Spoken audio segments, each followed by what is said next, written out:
Hey, what's up, guys? Just want to do a quick little review of the Hansshow.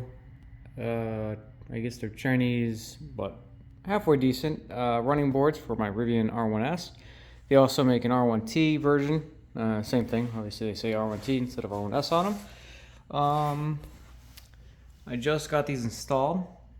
Finished doing it. They say on the installation video about 10 minutes per side. I'd say that's a complete lie, but they're pretty solid feeling overall. They're a pretty nice material. They're kind of a hollow metal, but they feel solid enough. I'm about 225 pounds. I jumped on them after installation. They didn't see any signs of moving. Felt solid. I didn't bend anything, so I think they'll be pretty permanent.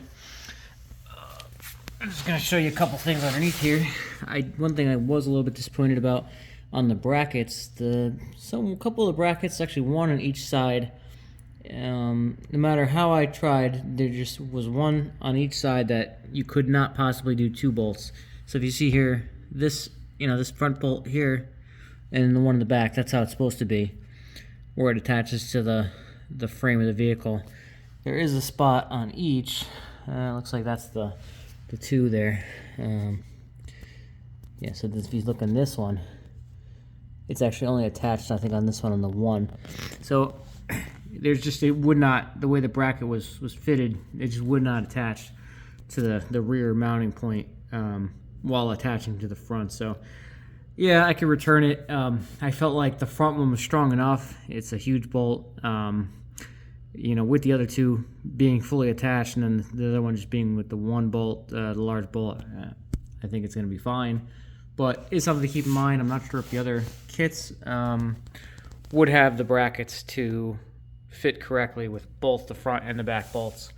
The main advantage of this one, obviously, is the price. I mean, I ended up getting a sale on this. They have like 30% off. I think it ran me like $440 shipped and everything. So, not a bad deal on it. Some of the EV Sport line and stuff, those are going for $700-800 or more. So for the price, really can't complain. Definitely an economical solution there.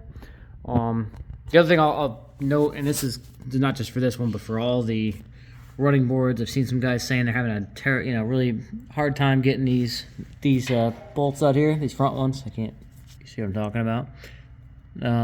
Those are the T55 Torx bolts, and actually the other ones as well. Yeah, the trick is it's righty tighty, or righty loosey rather. So opposite threaded. If you're sitting there trying to you might want to use a breaker bar. If you're sitting there trying to break it to the left like you normally would, you're gonna be there all day and you're not gonna break it loose. So that is the trick to it. Break it to the right and you will loosen those up, and then if you have a good power drill, even with the attachments, you'll be able to spin those right out. So there's different size bolts for the back. There were some that were 13 millimeter, there were some that were 17 millimeter, and there were some that were 15 millimeter. So it just depends where you're mounting the brackets.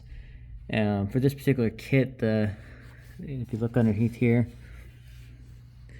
this has like a bracket piece that sort of slid in between the rail here, and then bolted down with the nut to hold the running board onto the actual bracket piece here. So that was I think it's a 13, or actually no, I'm sorry, it's a 15 millimeter for these. So yep, pretty easy. Same on both sides. It's pretty good adjustment. You could slide them in and out quite a bit. So I chose to have mine most of the way out, but there was some variability to decide if you wanted them to be a little bit more in. And yeah, if you guys have any questions, let me know. But I would say overall, I'd recommend them for the price. Like I said, if you go on their site, it's like $450. Not too bad. And yeah, hope you guys enjoy. Have a good day.